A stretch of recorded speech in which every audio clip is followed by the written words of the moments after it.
Hello socios, hello members, hello people who were so kind to us that they got up off their butts and invested in us. And for that, we bring you every month a new, fresh, enthralling big interview. And this one, for the first time in the series, is with somebody who, for one night, when a mistake was made and a violent crime was committed, was sent to jail. Somebody for whom the prison system actually did the most positive things imaginable.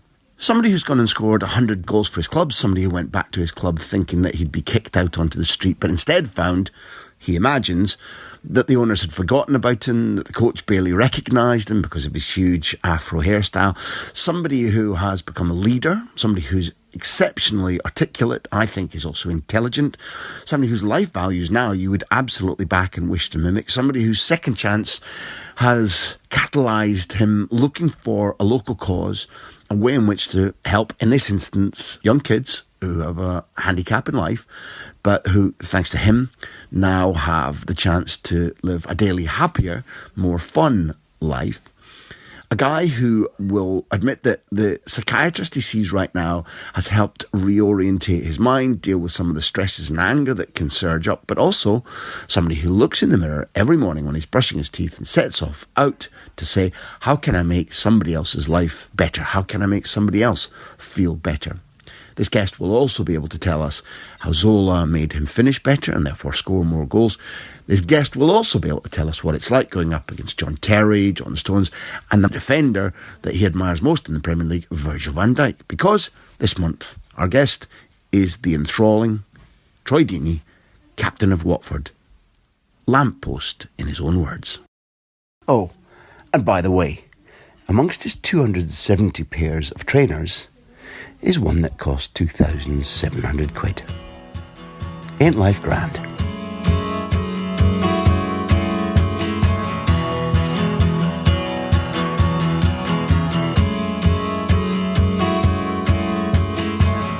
This is the big interview, and people who are tuning in now are going to be listening to Troy Deeney. Thank you for having me. It's a pleasure, and when people carve out time in their schedule and are willing to talk for a decent amount of time and be frank and open, it's a real privilege for us. We really find you an interesting man for 3 or 4 different reasons. Okay. One, patently, not only can you play football, but you're quite football intelligent. Yeah. Not only from what we see, but from what we hear. That expression of an understanding of the game and how you take your part in the team, the club, against opponents. We like that very much indeed. Another thing that's really important is to get somebody who's both articulate and quite happy to express opinions. Yes, yeah. Love that. Well, thank you. On which basis, if I can pull you back to, where I live, which is in Spain, and right across, although my city is Barcelona, it's not my club, but I have been privileged to watch Iniesta and Xavi and Messi and be... Spoiled. Spoiled is a very good word. Yeah. It's exactly right. I've been very lucky. But across the country I would see, David Silva going from Valencia over to City, and I would look at Juan Mata and Isco, and Asensio is no small guy, but across Spain, I see these footballers flourish, not simply because of their talent or their training or their football intelligence, but because we live in an era now which is very protective of footballers. Yeah, definitely. I grew up in an era where they wouldn't have been protected. Proper tackles, and they wouldn't have been afforded the right to play. Yeah. In 2016, 17, 18, because you have a long career, but you also have a big focus on you not only coping, but leading and excelling in the Premier League. What does football in 2016, 17, 18 allow a player who's got your attitude and ability and mindset, and what does it deny you? And are you happy with the balance? I'd have to be happy with the balance based on the fact that I've been successful, and that's a key word when you're successful, because everyone will go, well, you haven't won anything. People put success as being, playing for England and doing this, that and the other, but anyone that knows my story and where I've come from, I think I'm like TN92 in the English league pyramid, and all the way up to the Premier League and being captain of that. But not only being that, being a huge part of it. I mean, not just in terms of the goal scoring, but having the stability and in terms of, well documenting how much the team changes manager and things like that. But I'm always the lamppost in the middle of the street, if you would. That light's still on when Troy's there, because new neighbours might come in, but that lampost's still there, and that's kind of how my mum described it to me the other day. And the good things is I can have conversation with the owners and people of that nature and get football experience, not just in terms of playing the game, but understanding how business works, understanding how contracts work, just in case I decide at the end of my career to move upstairs into that kind of role and try to affect football for the younger ages, because I understand where the culture's moving now in terms of there's not the hard tackling, there's not this, that and the other, but I think people are being exposed to a lot more at a young age now without being educated on that. So that's something I'm looking into, but having had the career I've had here, made my mistakes here as well, I think that's helped. And then on the flip side to that, I think, I've probably been overlooked at international level due to people might think I'm a bit of I say too much, maybe. I'm not your typical striker that you go for nowadays. I think the overlooked at England, I'd have put that in the first Premier League year. So, what we're now, 17, 18, 15, 16, that year. 15 goals, 10 assists. You'd expect a striker to get at least a friendly or at least a call-up, and that never happened. And I just think that was because of maybe a bit of my past, but also I think people have got this stigma about me that I am very outspoken and a bit of a presence. Why is that a stigma in other people's view? I think nowadays you look at how football's going, it's very much people get told what to do. People don't question it. Like I know my position within football. Like I'm a captain, but there's also a hierarchy. So there's management. Everyone's above you. You play to your level, but also if a physio or somebody's asking me to do something that I don't think is right, I will question it. Not I won't do it, but I'll question it. Why are we doing that? Because I'm quite an intelligent guy. So if we're doing something, let's say in the gym, and he wants me to do something, and I don't think that's going to benefit my game, I prefer to have a conversation. And if you say, trust me, do this, it'll work, I'll do it. If it doesn't work, I'll say, look, did it work? Shake your hand and we're done. And I think it's very much manager says you do, or coach says you do. No one wants that, I wouldn't say confrontation, no one wants that conversation. I don't think in the game anymore. Well, I want to come back to where we are now, but you've thrown me something I've got to chase after, because I'm a puppy dog with a tennis ball. Not everything's going to be about Spain by any manner of means at all, but I was really struck by, I was watching a brand of football at Barcelona under Guardiola whereby, it was really alluring to watch. It was kind of magical in terms of what they could do to other teams and with the ball. And without the ball at times, I thought. Yeah, no, 1,000% true. Yeah. Without the ball in terms of pressing, without the ball in terms of shape, spaces between. It was frightening. It's the full package. Yeah.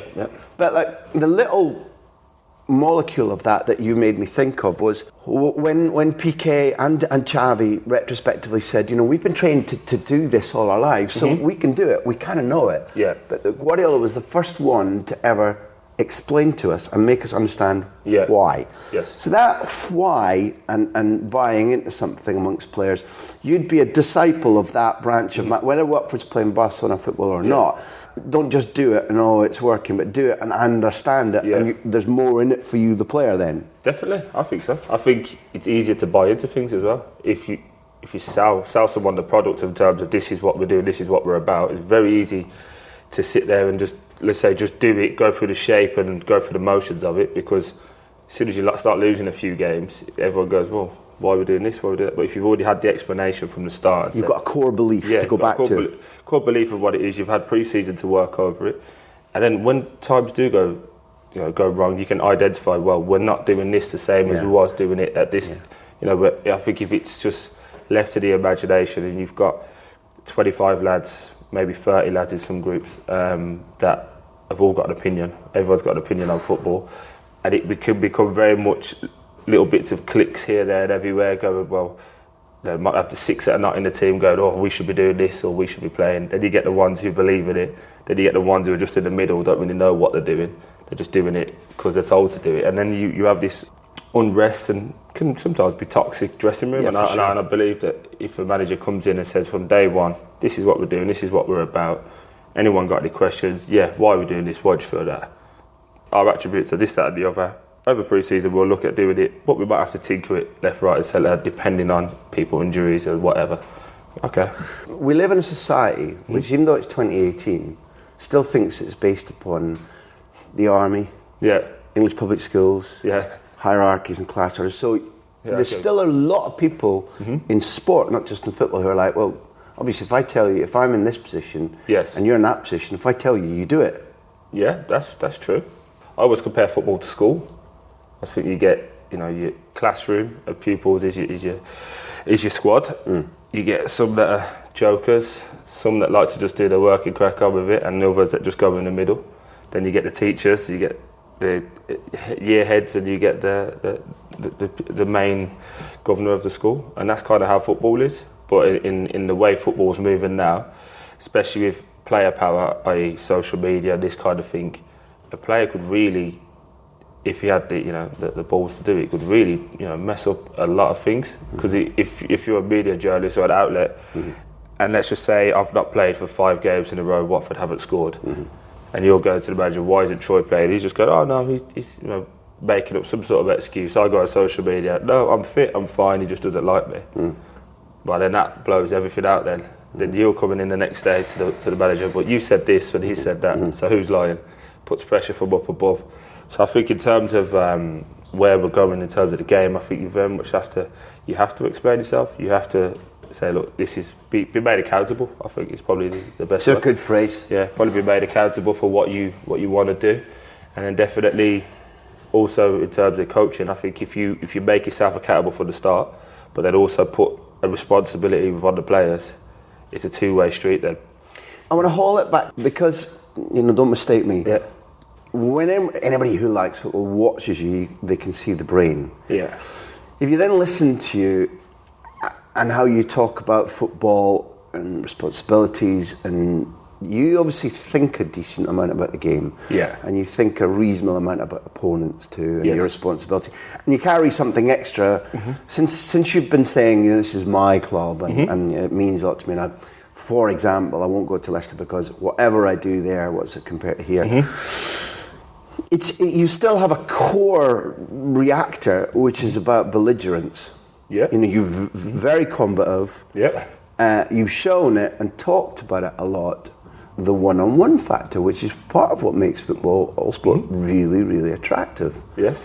Are you allowed enough of that in the modern game? Say, referees, media commentary, how other players that you face moan and whine. Yeah. Where are we at as far as that's concerned? Not just for Watford, but for you and players like you. I think we're a dying breed. I think definitely we're a dying breed. I don't think society would allow us to have that type of player anymore. I think the way that, in terms of football, the way we're picking kids out from like 5 and 6 years old now and really making them, I get you. kind of training them to be a certain way. I don't think you're going to have too many of myself, Vardy, Charlie Austin, Andy Carroll to an extent. I don't think you're going to have too many of those coming through. From it'd only be, I would probably say, without sounding like a snob, a Premier League snob, you'd probably get them more in the lower Champions League ones. Now people progressing through the leagues and then maybe coming up with a team. And a Suarez, because Suarez is the things that we're talking about. Yeah, but he'll get away with it because he's an exceptional football player as well. So I put him, Suarez, Sanchez to an extent in the same kind of bracket because they just got that will to win. But Suarez will make it really nasty for an opponent. Yeah, definitely. So I'm let's forget his wage or his trophies. No. I'm not talking about that. I'm talking about the core values of him. But you got to look where he's come from as a kid. He's had hard times, and what he's doing is this is all for my family, and that's been ingrained in him from a very young age. We're taking that away from them now as kids. For argument's sake, we could say, let's say Arsenal want a player, but Watford want a player. We're going to have to do something probably for the family or whatever at that young age to entice that kid into this area. So then you're losing that hunger, that rawness, that if this doesn't work, we have to go and get a job. Do you know what I mean? You lose that, and I think that's what English football is going away from massively, because we don't have our identity. Every great from back in the day you can think of has had a tough story. If you look at Alan Shearer, for example, moved away at 13 from Newcastle to Southampton. Sink or survive, one or the other. You have to. If not, you're back here, you're back working, and I think we've lost that real touch in terms of football is a working class man's game. That's it. That's how it was, and now it's become a business. And how can we mould these younger kids into multi-million-pound objects, I suppose, is the best word to use it. And I think that's where you lose the mindset in terms of, you talk about Suarez and people like this, unbelievably talented, but also has got that desire. And for anyone that's watching English, you look at the class of '92, all of them were ingrained in the Fergie way of, you had to play a certain amount of games before you could get the car. Your point's better than that, because having met and talked to each of them, they each had the things you're talking about before they met him. Yeah, of course. And then the Ferguson factor drills lots of the things you're talking about into them. But it's also a fact that if you look at both Nevilles, Phil was a guest on this show, for example, and the semi-pro team in Lancashire were short of somebody to face a West Indian pace bowler who currently, or just recently, was the England bowling coach. And Phil was 11, and they put him in against him because Neville's team was missing a guy. You're like, okay, now that tells you something about like survival, sink or swim, duck or swim. Yeah. I get that. No, I get that, and I just think that the way society is now, especially with social media and all these things, people are exposed to a lot more. I'm 29, but before me would have said, these kids don't even know how to use a phone box. They wouldn't even know what a phone box is. These we wasn't exposed to what's going on all around the world. You actually go out in the real world and see what was happening, and now you can sit at home, get your iPhone, go through the news, see what's happening in London, see what's happening in Russia, see what's happening everywhere. And it's just the way that the world's moving now. But I think we're starting to lose that raw ruggedness and the working class man in terms of this is sink or swim. Do you think that puts football itself at peril? Possibly, for us old timers. But if you're at the new school, if you said to a kid that's 19 now, Ian Wright was a hell of a player, he's going to go, no, it's not better than Henri, because Henri's his last point of contact. But I'm just saying that's how the world and culture is moving now. It's very much quick, and we spoke about it off air, just in terms of clickbait and things like that. Now we're not even educating them in terms of news. Now it's not, let's give them the full story. Let's just say, well, Troy Deeney said this, boom, click, have a quick 15 seconds of a 40-minute interview. No context. That's it, yeah, and that will get us views, and that will make us money, and that's fortunately how the world's going. I've got 2 young kids that I'm trying to guard against that. Trying to show them what exactly? Appreciation of money, appreciation of hard work. I've got a son who's going to be 9 in May, but I've took him to where I grew up. We had 4 of us in a flat, which is a 2-bedroom flat. Probably this room's bigger than it. Definitely, this room's bigger than it. But I've took him there. This is where it is. This is where I used to play football up against the garages. But this is life. We couldn't get in the car and just pop to my mum's or my nan's in this case. Sorry, go and do that. We just literally have to go wait at the bus stop, get the bus, do that, and you'd walk. First of all, you had to learn solutions. Not everything was given. Exactly. Yeah. Not awful, but you had to put something in. Yeah, you make the best of it, and. When people talk about like, oh, you had a rough upbringing, it's like, no, I had a very, very good upbringing. And it wasn't spoiled, don't get me wrong, I couldn't get trainers all the time or anything like that, but what I had, we looked after it. I think I've took that into football as well. This is mine, and I'm going to defend it. I like that, yeah. Do you know what I mean? Yeah, I do. And that's how you can only feel like that if you place a value on something. Exactly. If this is mine and I can get something else in a minute, then you don't defend it. Very much so, and I think I spoke about this before. Like my son broke his iPad in rage. How kids are, I lost a game, threw it, broke his iPad. He had to work for it. I said to him, go on, take the bins out, clean the cars. Yeah. And people go, oh, you can't make a kid do that. I can, because it's values in terms of I've got to pay for it. You should do that. That's exactly right. He has to realise that these things aren't free. This is a football conversation, but it's always useful to know the man.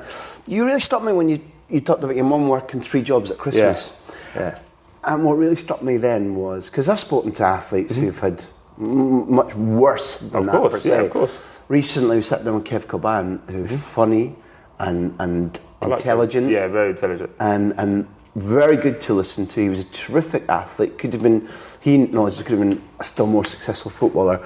But he talked about, at home, loving family, lovely little life, we didn't have money for gas or electricity at the weekend. I had to put a 10 bob in and nick it back out again in order to heat stuff or eat. Okay, that's quite tough.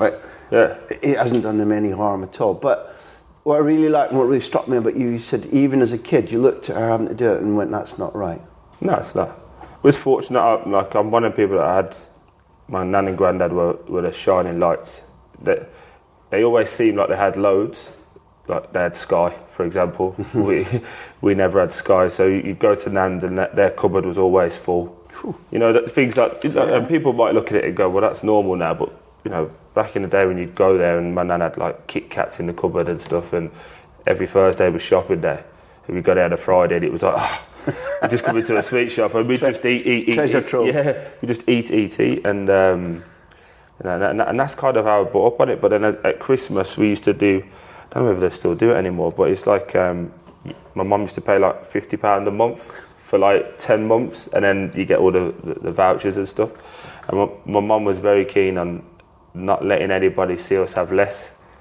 So she'd do that. So when we got to like November, you got these vouchers. That was food shop, and then the little bits of bobs, but we'd all get one big present each. She still kind of does it now, to be fair, but on a different scale. And she worked at Aldi's. She finished at Aldi. She got to do cleaning at the bookies.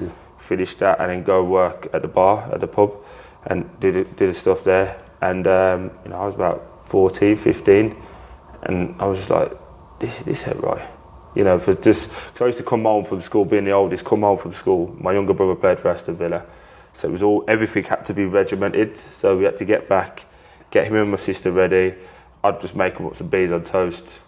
Out the door, Ellis has got football training. Things have to happen. Yeah, but it was like, we're waiting at the door, Mum's car's coming in, right, out. So you've got actually quite a lot of responsibility for a 15, 14-year-old kid, haven't you? Yeah, reasonably so. Yeah, definitely. I'd been through a lot before that, you know, social services and all that kind of thing with my dad and stuff. So, you know, it just taught me at the age of 11, time to man up, you know. Oh, really? And that was it, yeah. And I think when we spoke about it, just when you get exposed to things, sink or swim. Yeah. Are you going to go under and be the little kid that got scared of everything, or are you going to go, right, time to man up now, time to embrace the struggle in which we're in and find solutions. Yeah, and make it work. So you talk about people with the gas and stuff. We used to pay for our TV, put £1 in the TV. Yeah. It'd give you a couple of hours. Yeah. So we learned how to break that off. Yeah. Put it out, take the pounds back in, and when the guy comes, it's only £3 in there, mate. So, we're not really watching TV. You've got great radio in the back. So, you know, it's all these things that have been instilled in me from a very young age to, A, provide for my family, but also educate my kids and in terms of what really makes you a man or from my daughter's case, a woman, a proper person. I think that's what I'm probably trying to get at. So your relationship with your mum then has left you with a lot of values as well as examples, and you reached a point where she has to feel very satisfied with you and proud of you. Yeah, but she still gives me grief. Yeah, it's a mum. Yeah, it's a mum. Yeah, she does. To be fair, she does. She always she always tells me we're not a family of well done, you're proud, but we get the odd. When I scored the 100th goal. That's a massive achievement, so I'm proud of you. You know, them kind of things. That matters, that little message just matters. Yeah, of course it does. But my nan's the one, she's on me every Saturday. So she goes to church in the morning, says a prayer for me, sends me a text, all the best, and that's the text message I look forward to the most. So. Yeah, but it's just core values. All my family's worked, and now we're getting to the point of, you know, I'm doing relatively well in terms of financial, but you try to educate people now. So I've got more responsibility now to educate my kids because they're going to have so much more opportunities financially. Plus, we've had a world's moving now to educate them and try and be a good person with that. You would have been a good parent anyway, or you'd have given your best to be a good parent anyway.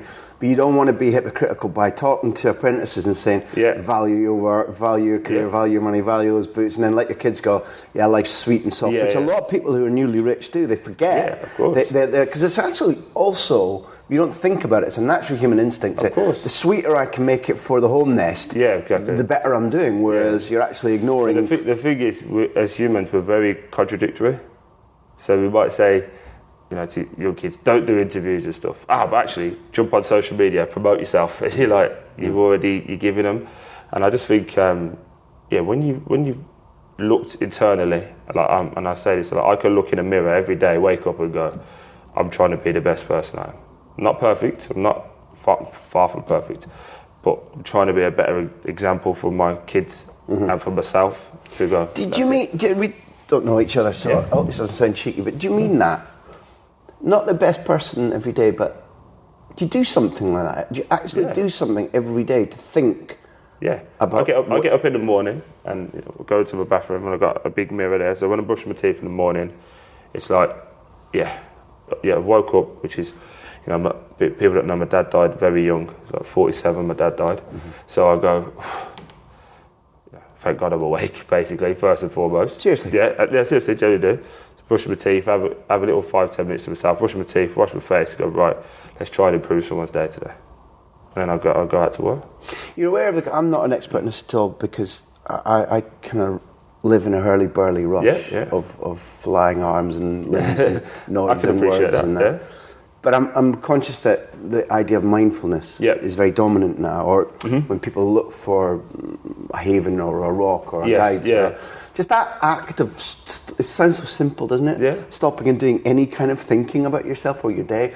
And therefore, I knew you weren't just tossing words at me. Yeah. But the actual act of saying, I do stop every day and think about what my day's going to be like or how I can use it, that's quite unusual. I've got it's going to sound so first world problems, but I pull up to my gate, and obviously the gates are open and whatever, and I pull up at my house every day and go, doing all right, yeah? And and it might sound really arrogant or whatever, but I do. I pull up and I go, yeah, you've done all right, yeah. Drive on to it, and then I just puts me in a good space. And the great thing with having kids is I could have a terrible day here. Like yesterday, I trained the worst I've ever trained in my life. Not in terms of application, but just couldn't score a goal for top of And I'm driving over, angry, pull up at the gate. Yeah, life's not too bad. Walk through the door, kids don't go. They go, oh, Dad, how was your day at football? Daughter's like, Daddy. Pick her up, got the dog around my feet. My son's like, can we do homework? And you're going, it's not that bad, I'll do it all again tomorrow. It's a good picture you paint. It's a good picture you paint. And I get that. I'm lucky, I get that every day. I'm very lucky that, because I leave before my kids go to school and I get back after they're finished. It's very much a case of they appreciate me being home, even if it's for 3-4 hours. I get that, but I also like the fact that you appreciate these things and notice them, because I've had it taken away, though, haven't I? So it's been a big eye opener, because beforehand I did used to take it for granted. Did used to take the large sums of money coming in monthly. You go, done great, just because I was hanging around with the friends I was hanging around with and doing a lot better than them. So they'd kind of bumped me up into a level of feeling a bit better than I actually am, a bit better than them, and that kind of thing. But having it taken away from me soon brought you back down to earth. What made the difference? Because you said it had, jail took these things away from you. What made a difference to you coming out of that experience? You yourself, because literally it's just a steel core that went, not having this, or did the system do something positive for you? You know what I mean? If you can break it down. I get what you mean, Well, so the week, so this is how, obviously I had the incident, whatever. My dad died on the 30th of May. No, 31st of May, sorry. My son's birthday's the 30th. About 10 days to bury him. And I buried him on the Friday, got sentenced on the Monday. So it was very much a case of, I was so naive as a kid. I was 23 at the time. So still very young, still very naive, and very thinking about wanted to be the big man, basically. That's just the best way of doing it. Try to all my friends are older, so I wanted to be with them. I wanted to be showing that I'm this, I'm one of the lads kind of thing. Very much immature. But what happened, I buried my dad on the Friday, and Sunday, I already knew I was getting sentenced. It was just a case of how long I would actually get. So Sunday, my wife sat down to me, and at the time I'd been young and messing around and stuff. And she literally said to me, if you get off this, we're through. but if you go down, I'll stand by you. And that really struck a chord with me, because I thought, wow, yeah. even at my worst time, probably the quickest and easiest time for you to get out, you've said, no, I'm going to stand there. True. And so obviously I got sentenced. And, you know, I was in jail for 6 weeks, but it was just that 6 weeks, every day is accentuated, because you get very limited time out of yourself. So you have more time to think. And I'm not one of these people that can sit and watch a Jeremy Kyle, and I can't, it just rattles my brain. So telly was off a lot of that time. And then you have to evaluate, and you did evaluate. Yeah. When you say you have to, yeah, I'm not sure that most people do. No. I'm not bumming you up. No. I get that. But I'm just saying, in terms of my situation, my son was 3. He just turned 3. And I'm like, my career's all over the place, because I'm only reading what's happening from the papers. And we've already touched on it, the information now isn't great. So in the 6 weeks of happening, we've been taken over. All these players were coming in, and there was like no sign of it. I think when I left, there was like 36 players at Watford. So we had, you know, Matty Vidra, all these people had come in a big rush. It turned out that had been the best thing for me, because they kind of forgot who the number 9 was. There was so many he had, it was like, he's just a name on a list, like, we'll ignore him. Wow. But being inside, you have to, I'll say in my situation, the way I looked at it was, I'm not being a good dad. Been terrible boyfriend at the time, now husband. And then at the same time, I'm looking at it going, my career's all over the place. Am I going to go back to work? And I didn't want to go back to work. So I did that, and also to get out on the electronic tag. Yeah.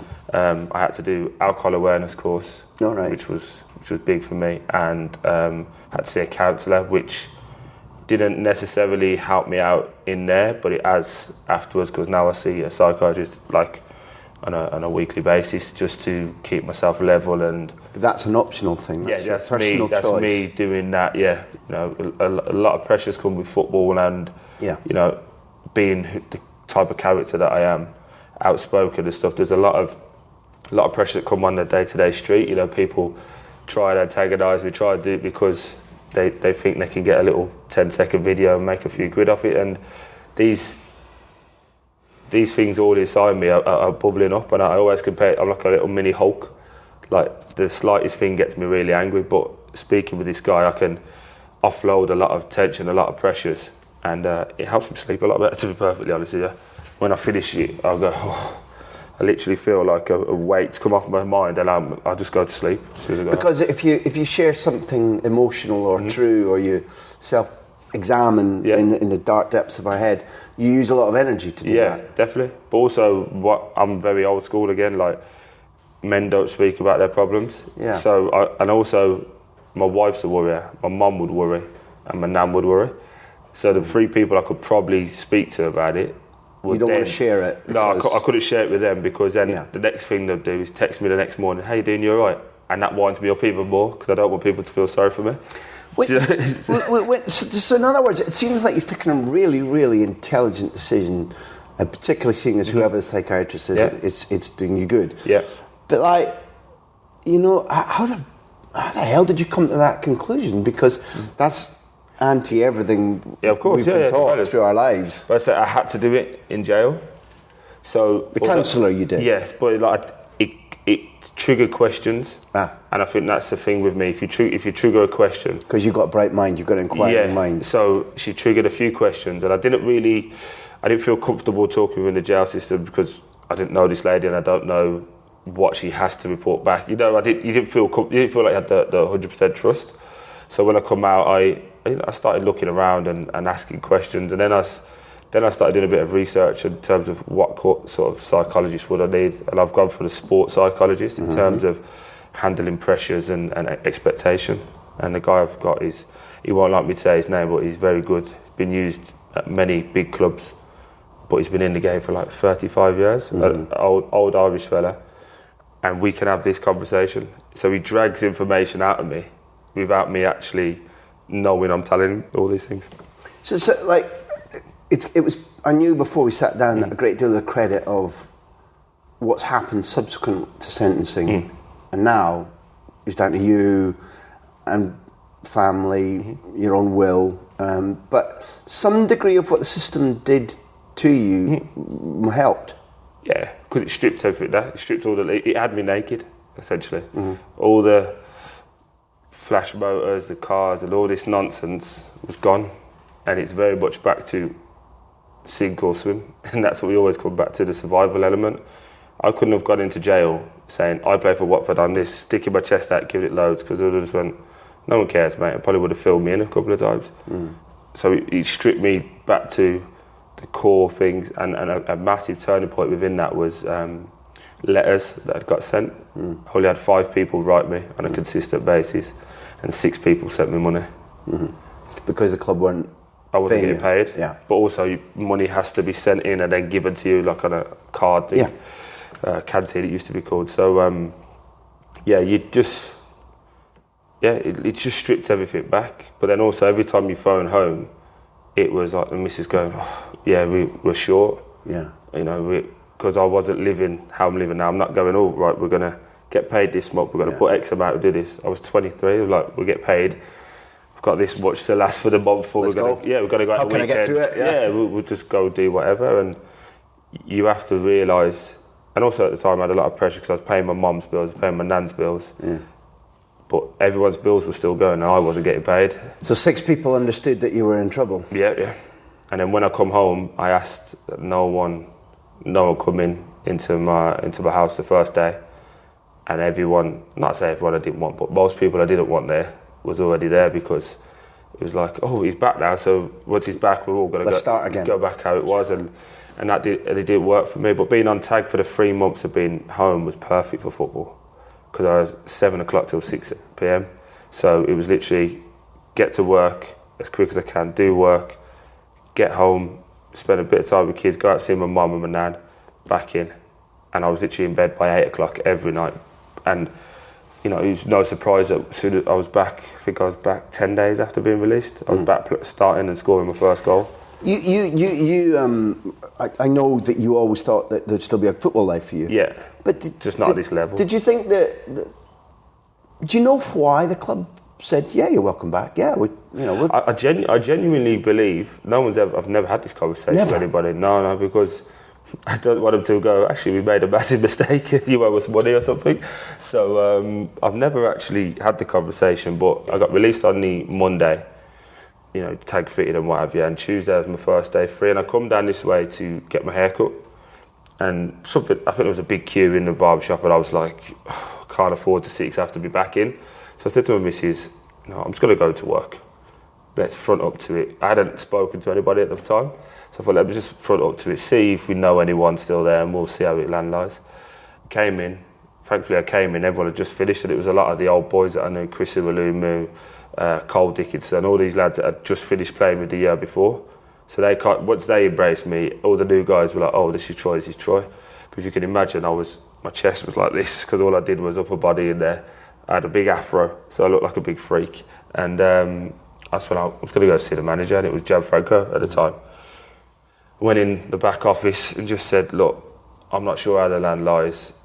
I want to get back to work. If you'll have me back, let's go. He goes, I know who you are, because he watched the Watford-West Ham game the year before when West Ham in the Championship. He said, I know what you're about. There's a lot to work with, but there's 7 strikers ahead of you. And he named them, and I just started laughing, and I still to this day don't know why I started laughing. I think it's that underlying arrogance, or that will to win, and that determination that this has to work again. So I started laughing. I was like, they're not going to be ahead of me for much longer. And he was very much like, he took him back a bit, like, okay. I was like, you'll see. But I said, okay, what time are you in tomorrow? He's like, 10. I got in for about 8:15, I think. Straight in the gym. Did extras, doing extras after training, just really working on the CV part, because there's only limited CV I could do with the jail system. I played a game on the Thursday. So the day after I played a game for the under-23s, the reserves it was then, against QPR. That was good, because Sean Wright-Phillips, and that was in that game, so it was still at a decent tempo. CV, for those who haven't picked up, Sorry. it means it just means that cardiovascular means that no matter what you're doing in the gym, the doggies, the getting away from somebody is going to leave you breathing out your backside. Definitely. And also, I could only use a treadmill, and it was a very basic treadmill within the gel system, so I couldn't put any incline on it. I couldn't test myself because it would only go a certain speed. So just trying to do. You had a task in your hands, man. Yeah, but when you came back, that's what I mean. When I've got this weird thing, and I've always had it, that if I want something, I get it, and it's a real steeliness. I don't know where it comes from. Probably comes from my mum, to be honest, in terms of what we spoke about earlier. But if I want something, I'm getting it, and if you're in the way, you better get out of the way, because I'm coming for it. That was the Thursday. Saturday I was on the bench against Bristol City. I came on.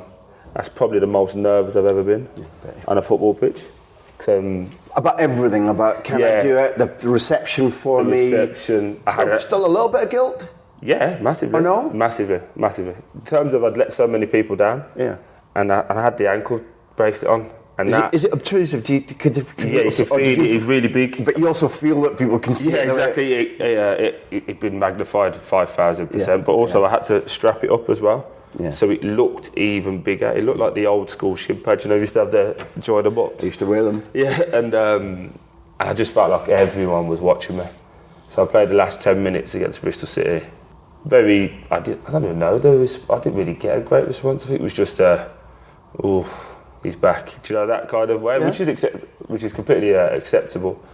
And then I had a 4 weeks training, and Gianfranco started me against Huddersfield away, and I scored the winner. And then literally just said the rest is history. It just snowballed. I kept scoring. That's right. So you look now, and you did the right things subsequently. Yeah. You look back now, they did the right things by you. Yeah. But the human, particularly the society we've been speaking about, we've become very judgmental. Yeah. We've become extremely PC. I'm not relegating the incident that took you to prison. Yeah. There could have been a stage whereby a director, an owner, a manager would have gone, well, I'll tell you what, we're not taking a risk. Man. I don't think I could get away with that now. You're only talking 5 years difference, but I think if we was in the Premier League, not a chance. I'd have been sacked. But I think you're hinting there about media pressure, because definitely, a media storm. Every week something hadn't been said, it would have been questioned.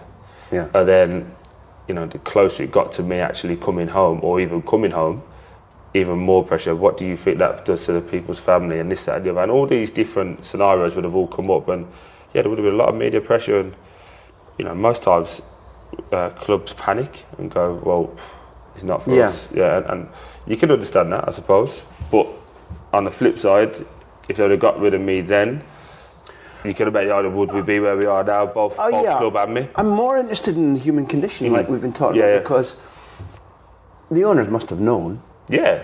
And you now speak to them quite a lot. Yeah. Gianfranco was the manager, so that the front line of the decision was upon him. Yeah. Have you subsequently, or did you then talk it through with Gianfranco, or was it just like, no, if you're ready, you're in because you can do me a turn? Yeah, it's the way football is. But he's quite. I mean, although he's a steely guy who had a brilliant club and international career, and because he's a nice man, people forget that it was technique and hardness. Yeah. He is famously, he's a decent person. A very good person. Yeah. Legend of a person. Brought my game on 50-fold. Teaching wise. Yeah. Taught me small things, little steps before a game. So I used to hit everything really hard, but I used to take a big stride. So if you can imagine the ball being a couple of yards in front, I used to go one big stride, whack, and it'd go here, there, and everywhere. And he used to compare me to Jimmy Floyd, but he said what him and Jimmy used to do all the time was, if it's same distance balls 2 yards away, try and get 7 little steps in. Gosh. So we said, can you pass the ball 20 yards? Like, yeah, no problem, do it then. So big net, pass, every time score. So why, when you try to shoot from 20 yards, are you whacking it? And then you go, oh, yeah. And then you go, right, 7 steps before. Yeah. And all that does is it just gives you more control. Yeah. And you kind of walking through it, and you got plenty your foot. There's your 7th. On your 7th one, you're hitting the ball. And he just broke it down so much like that. Man. And I went from, before that, I'd never scored 20. I think 14 was the highest in League One I'd ever scored. Mm-hmm. I scored 20 that season, 25 the season after, 21 the year we got promoted. And it's just kind of Were you snowballed open from to his that. teaching because you were grateful to him, or open to his teaching because you kind of said, I've still got so much in me, I can go to the top? Bit of everything, but also you'd be stupid to have someone of that calibre and not ask questions. Again, it goes back to the inquisitiveness of myself. Like, Gianfranco is only like one of the best foreign imports we've had in this Premier League history, and he just had that openness. Like, come and chat to me. Brilliant. I want you to come and talk to me. Do you know what I mean? That's a resource. Yeah, and it was very good. I think the reason we were so successful with the Watford team is not only did you have good players, like I say, Matty Vidra, Marco Cassetti, people like this. You had myself, John Eustace, Fitz Hall was in, Almunia was in goal. So you had real, I'd say, English determination. So he had the freedom. If we played a Wolverhampton away, he would try to play football at the time. We could play all our foreign boys because we would just pass them off the park. But then also when we had to play Leeds United away. I knew you were going to say Leeds. Yeah, Leeds United away, and it's going to be dodgy. Right, all your English boys are in, and we could just sprinkle the foreign talent on. And that's why we were so successful. It worked for you because you were a really good goal scoring record against Leeds. You always seem to... It's my dad's team, that's why. So I always think mentally there's something that happens. That was in your head? It hasn't been in my head, but it must be. To score, I think I'm on 8 or 9 against Leeds. 9 against Leeds, and it must be. I remember going to Ellen Road with my dad to watch Lucas Radaby's testimonial. Yeah. So hell of a guy, strong man. Yeah, Chief. That was his nickname, wasn't it? Chief. Yeah. So I remember going and watching that, and I remember going. I think it was like that was a packed house as well. Then I remember you go and watch that, and you think, oh, this is a proper football club. So I don't know whether that's in my mind every time I go there. And the competitive nature. Yeah, I'm like, right then, time to show up. I've scored an own goal there as well, which no one talks about. Didn't know that. Maybe that's in the 9. Yeah. I do my stats, you know. Yeah, so. No, definitely not. It's 9 plus 1. Don't worry. No, it's all right. It was an own goal. I was facing that way. Somehow put it in the top corner behind me. So I was facing away. Went to volley it and he went straight in the top corner. We lost 2-1. Okay, that's a bad story, but I suppose if you're going to score one, it may as well be top corner. It was good. It was a good goal. It was a strange one, but if you can look yourself in the mirror, you don't mind talking about your bad stuff. So the owners here. When was the first time that you had to confront to them, or they confronted with you? Yeah, you'll do, or we'll have you back, or you're lucky here, or no, we're okay. We believe in you. How did that? Well, the good thing is with Gino is. He's here, but he's not. You can't go and speak to him on a daily. He keeps that distance in terms of I'm the boss, you're the players. But visually, you see he's around, so you know he's got. Mix. Yeah, so you know he's got his finger on the pulse. He knows what's happening. And I'm quite a good people person. I can read people quite well. Mm-hmm. So I knew obviously getting goals, scoring would always change people's opinion, especially in football. It's the way it is. Sport. Of course. So. I was doing quite well, but I was also in my last year of my contract, so I don't know whether that was in my mind as well, that if I did well I'd get a new contract, looking back on it. And the first interaction I probably had with the owner was February, when it was I had a couple of months left, and I think I was on about 13, 14 goals, and the ankle brace had come off and everything, and then I think once that had gone, everyone bought up the jail thing, but only more interviewers. But in terms of football in mind, there wasn't so much visually for people to see. It kind of go, he's a good player, he's scoring. Mm. So I had a few offers start coming in. And then he just come and spoke to me and said, look, we're going to offer you a new deal. We want you to stay around. Never mind your past, you've been great. In terms of when I've been here, I think he saw the man in me in terms of making sure people do things. We had a massive squad as well. So, people that were complaining, I was like, hey, pipe down. Just do your work, go on. We're here for 4 hours. Most footballers, clubs, 4 hours, aren't they? Get in, have a bite to eat, train, have a bite to eat, go home. Go on. And that was kind of what I was trying to do, to say, look, get everyone back in order. And it helped that season. Me and Virgil was like the perfect partnership for the Championship. And he just said, yeah, we're going to just talk about a new deal. And then obviously he goes into the business side of it, and like, you owe us, so we'll give you a bit less than we normally would, but managed to keep scoring, and the numbers went a bit higher. So it's clearly something that's gone right for. Okay, Zola's gone, but for the manager, for the club, for the fans, for you, it's gone right. When you are a director of football, or a coach, or an agent, or I suppose even when you're a media star, 10, 15 years' time, whatever it is, do you think you'll automatically be good at giving people second or third chances? Or does that not follow? No, I don't think it naturally? follows suit. I'm a people person, like I say.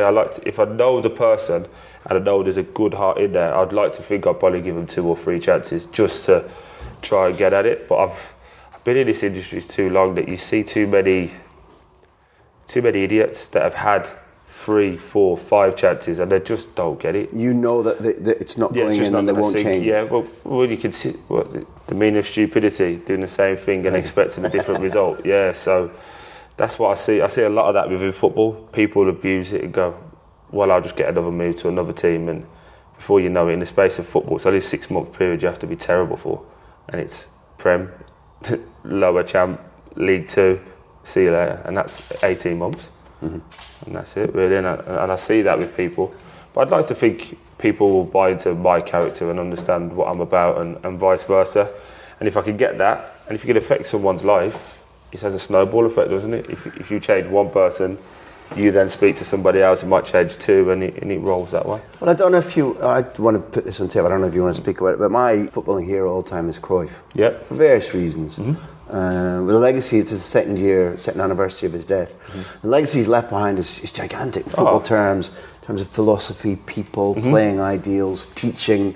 But also he spent a lot of time with the Cruyff Foundation, making sure that children of various different physical and mental handicaps could soar in their life because of sport. And your foundation has just changed a pitch surface for disabled kids to play, not concrete, instead on... It's on AstroTurf now. AstroTurf. So basically the foundation was set up, my wife's nan, she passed away, but she used to work with kids with Down syndrome. So, very strong kids in terms of physically, if they lost the rag, very strong. But we wanted to get into... Started off trying to do the cancer route because that's how my dad and my granddad died, but there's just so many different facets of that now that you can't see where your money's going to. So we went and visited some schools, and schools literally it's local as well. And again, that was by design that we looked at a Watford school. Again, play for Watford, try and give back to the community, etc. And you get the most exposure for it. But we went there, and the people that work there are massively underpaid in terms of the school's overpopulated. They're trying to calm down all these kids for different reasons. And so we went outside and we was like, we're definitely going to sort this out. But we looked at the pitch, and basically it's like an old school gravel pitch that we would have played on as kids. Yes. Obviously a lot of kids have got, they all had autism is the main reason, but then you had some that were deaf, so the balance was off. Then you had other guys that literally were just getting so excited that they're running and they're scraping the knees. And you, for anybody who doesn't know what you're talking about, if you go down at any pace, even fast walking pace, you're losing a good chunk of skin. Exactly. And then they were saying basically they were spending so much time then getting bandages and stuff that they were just basically not getting the adequate time out. So we raised 52,000 in total.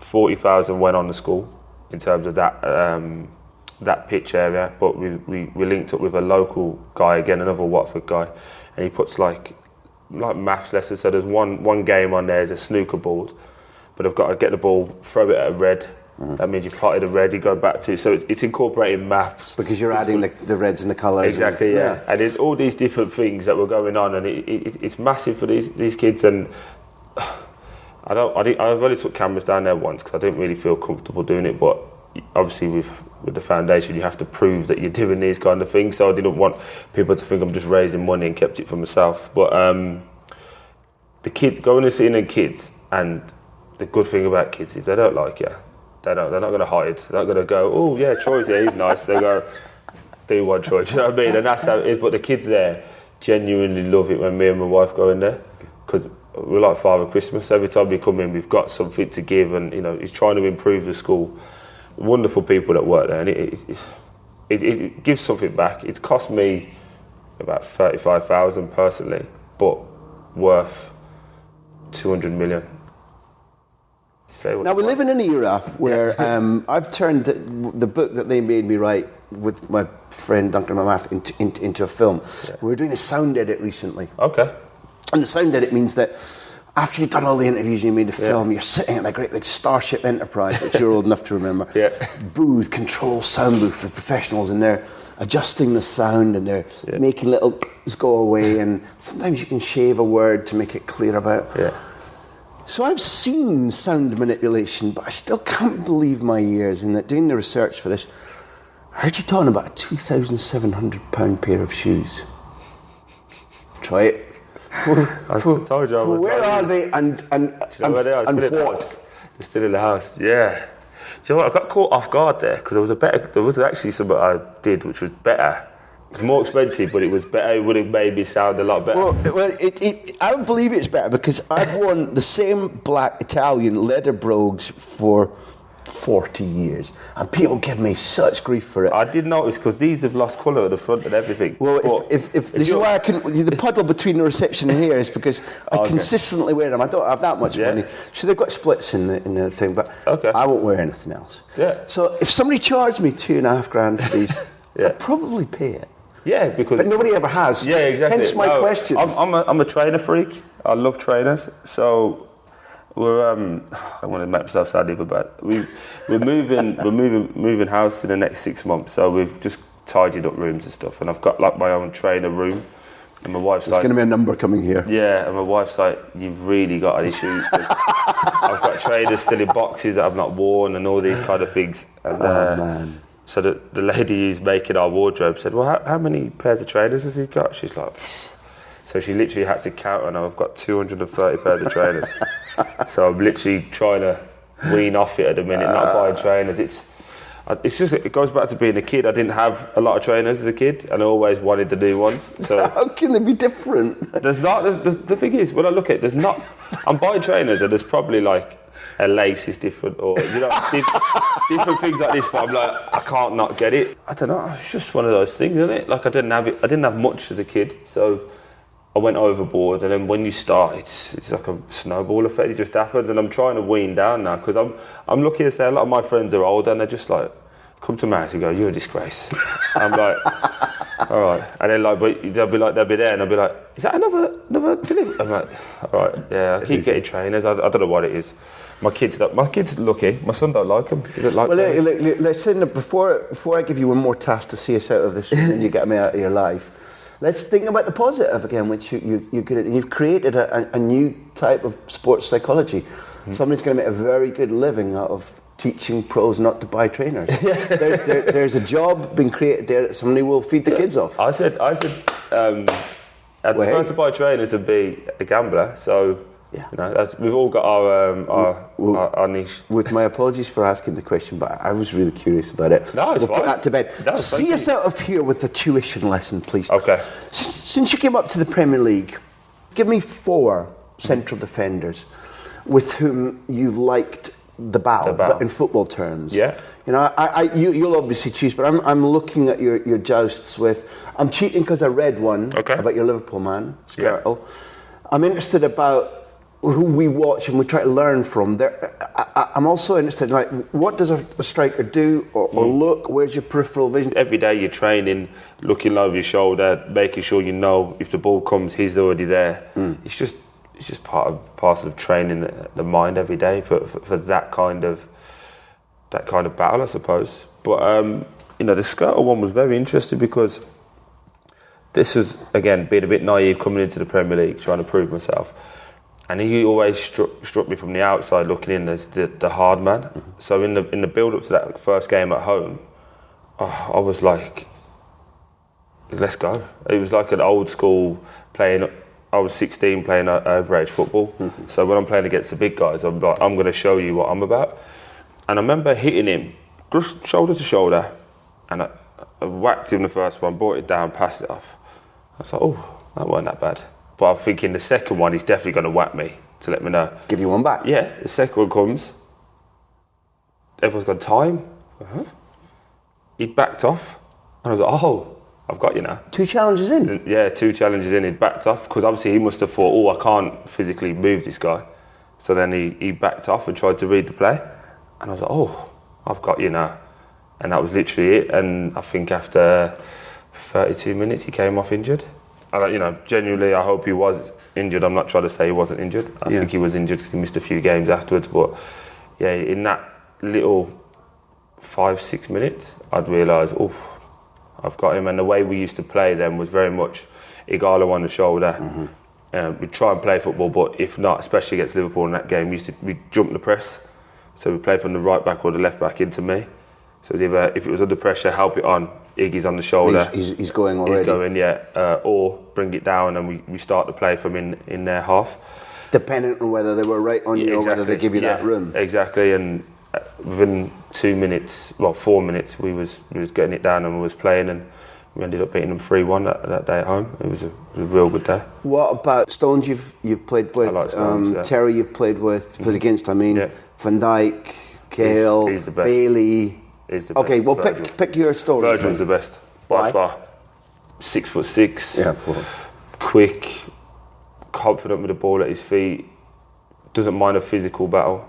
In terms of, I think again, playing at Celtic, playing at Southampton, he's had to be more dominant. And I think he's the closest thing we've got to a complete defender at the moment in the Premier League. I'm talking about. Is he a talker?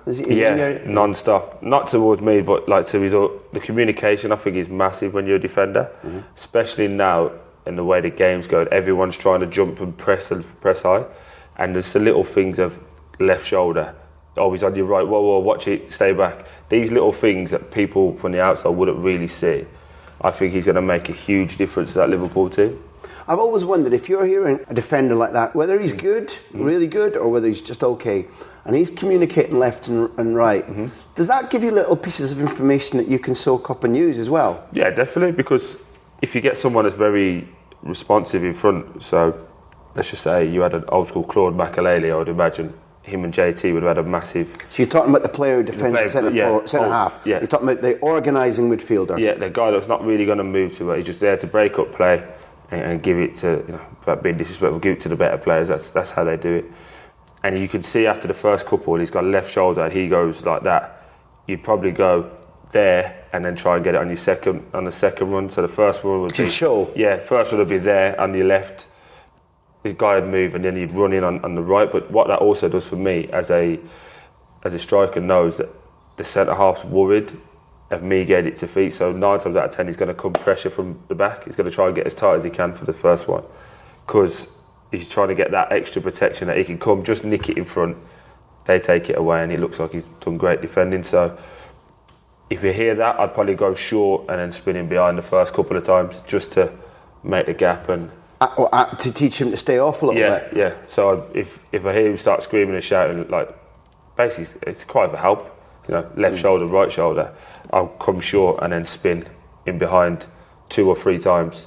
Probably not going to get the ball. You need somebody from midfield, whoever it is, to read you, to know that, and give you it quick and straight to your feet short. Yeah, definitely. When you've come the little run, somebody's just got to understand that from your team and give you exactly when and where you want it, and allow it and give you the right side for your spin. But all of this, as a striker, all comes down to communication and learning day to day, knowing people's traits.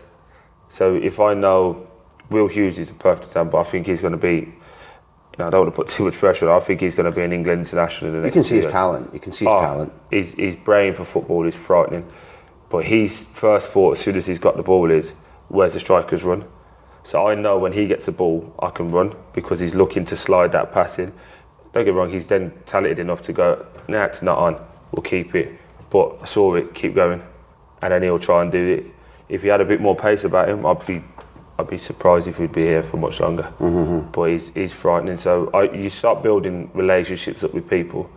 And as a striker, I think, especially in today's game, your right back and your left back are key. For they're the ones who are going to be putting crosses in, especially from my side. Because most midfields are packed and tight and blocks. And if 1 or 2 overlaps, they become...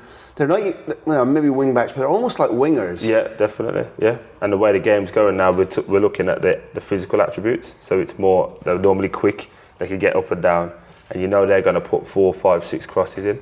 So Holebas, for example, he goes there 9 times out of 10. It's coming first post, hard and fast. Whoa! If football's a game of intelligence, what's this 9 times out of 10? Who dictates that now? Does he look at your run, or do you just automatically know if he's up there? So very simply, if you're talking from the edge of the 18-yard box to the byline, if it's from the 6-yard box back, it's coming first post. Anything past that, he's standing it up to the back post. How often is there a cutback in that routine? Now a lot more. You show and then you draw. The way that it's going now, it's why you're seeing a lot more number 10s and midfielders getting. So let's goals. say he's up there, he's made the run. You'll show front post, but he'll slide it back, and certain Hughes is arriving or whoever it may be. You normally have somebody coming in from behind, but also your responsibility as the striker then is to make sure you've done that front post run. To draw as many as you can. To pull the defensive line back and then open that space up, because 9 times out of 10 midfielders aren't naturally defence-minded. So and a lot of people won't, I don't think anyone likes facing their own goal, being 12 yards out. Yeah. So that's where your mistakes come. You can put it top corner, can't you? Yeah, exactly. It's the third time I've taken a chance in this interview. It's all right. Whoops. You threw me off. Oh yeah, sorry. And you can do your front post run, but then either you get someone coming in and scoring, or even you they clear it, but the next time the defender goes like that, and you've got the 5-yard space for a post. So that's Van Dijk. Stones, you I don't know why. You must have said, I like him. I like him just because of the pressure he was under.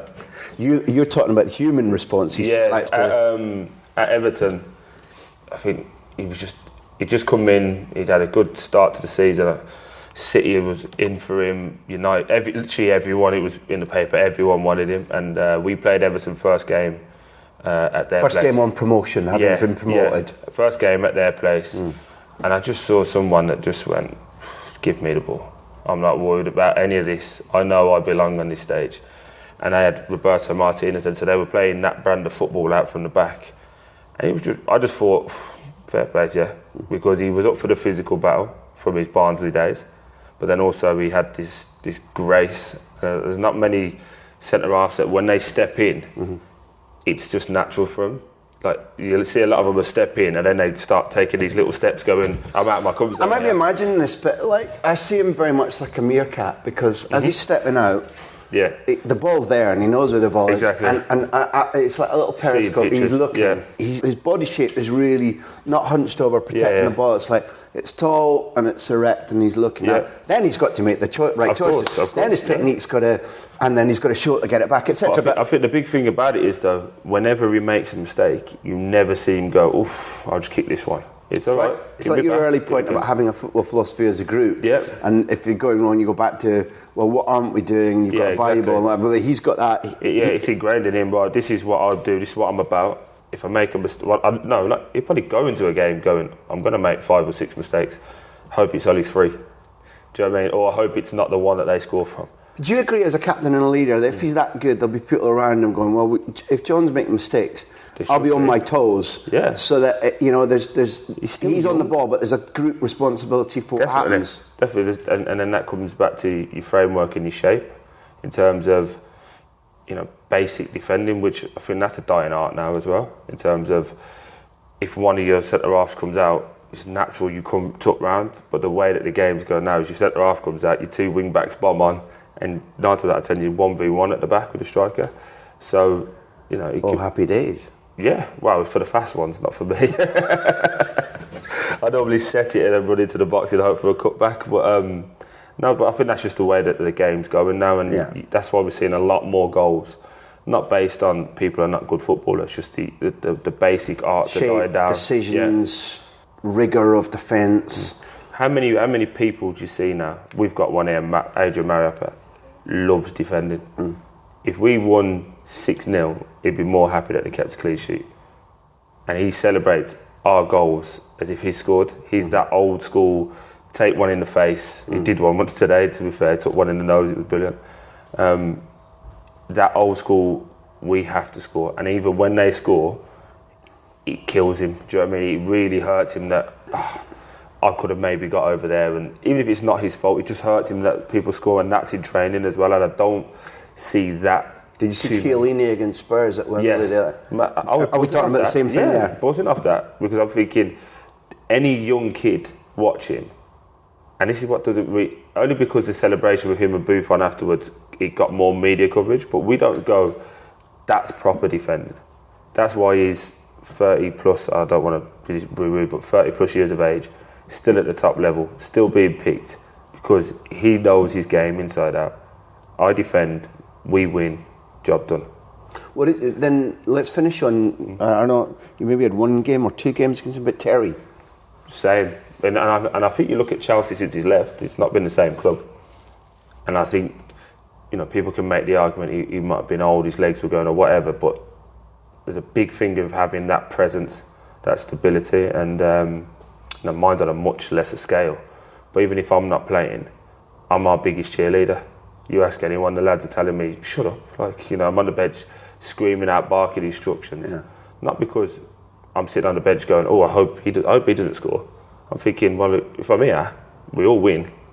Let's win. Let's keep it going. Let's keep it moving. Because I've always said this as well. I want my legacy for what, even if it ended this summer, I can say, when I joined this club, we were 16th in the Championship under Malky. Very small budget. A lot of young kids in the first team that, got games but probably wasn't ready in an ideal world. And when I've left, we are now, I think we're 10th for the Prem at the minute. We're 10th for the Premier League. And I can look back at that time, never mind the goals and the games. In that period, I was a huge part of where we was at. And that for me is enough. It's achievement. Yeah, but it's a personal, that's what we did. Again, this is mine, this is what I want. Yeah. And this is what we did. And I think if you look at John Terry, you can see since he's gone, I wouldn't say something's died at Chelsea, but they lost Lampard, they lost John Terry, lost Cech. That whole spine of the team's gone, and now they're searching for it. And you'd probably argue they've never really replaced any of the three. But Courtois probably be the goalie, but he's talking about leaving and stuff as well. So, are you going to have a longevity again? Is there anyone in that Chelsea team you can build around? I thought you would admire his ethos, his attitude, his winners, his defences, everything. I thought you would. Yeah, definitely. And I haven't cheated, but I am going to stop on this. And I'm quizzical about this because I watched and liked what you said post-game against Arsenal, then on BT. Then I didn't like what people said about it. As you shouldn't. But and then they kind of you said something which confused me because you and Bellerin are chums, which I didn't know that, and I thought, well, how he came here? He came here alone. He came here alone. Year after Zola, so 6 years ago. I forgot about that. And you've got to remember, he's very loud and experienced in terms of his dress. I met him with Spain duty. Yeah, but he's actually a really quiet kid. Yeah. Yeah, but I'm talking. Judgingly bright and I'm talking 6 years ago. So he wasn't. There's negative. A lot of substance to him. I think he's bright and articulate. Very good. He's a good kid as well. Yeah. But when he was here at that time, he was very young, and again, we was a very loud and dominant dressing room. So. I wouldn't say I took him under my wing, but I was just like, look, you can make mistakes, don't worry, I'll cover for you. Like that kind of bit of responsibility. Absolutely, by that. Yeah. He put me, I think it was 2 years ago, they did a team, he's great, he's 11 or whatever, and everyone's like, he's going to put Giroud in, and he put me as the striker. Hello. So obviously he knows. This is a gigantic recognition, respect. Yeah, and then I was just having fun after the big team. That I like, but the thing that left me quizzical was you did the same to Mertesacker as you did to Skrtel. Yeah. And then, you win the game, which is the object of it. And then you just speak your heart, which is also fine. Then I saw Mertesacker with this really big, long interview, which I don't know if it's made many waves here, saying that just in general, it's kind of, life as a footballer is eating him up. And I can appreciate that. But it's going to sound really nasty, but in terms of the environment in which we're in, nobody cares. You know what I mean? I understand exactly what he's talking about. The pressures of football. We lose, it's his fault. He's the captain of this big team that everyone now sees, or we see from the outside, this ship's falling. The manager hasn't got the dress. How everyone was talking about Arsenal at that time. Yeah. And he's the face of it because he's the captain. Yeah. So I can understand what he's saying because every time they lose, why is he playing? He's old, his legs are gone. But he's a fantastic footballer, a fantastic person. I've met him captains meetings and speaks really well. He's got some real good ideas that he wants to bring in at Arsenal that I think will help. At the academy level, in the summer when he takes over. I think that will help. But in terms of the way football is and the way that me versus him, once we step on that line, it's me v you. Yeah. I don't care if you've got problems. I don't care if you've got, and vice versa. Yeah, vice versa, I know. So, when we played that game, I wasn't trying to belittle him. He's had a stellar career. Won World Cups is the dogs.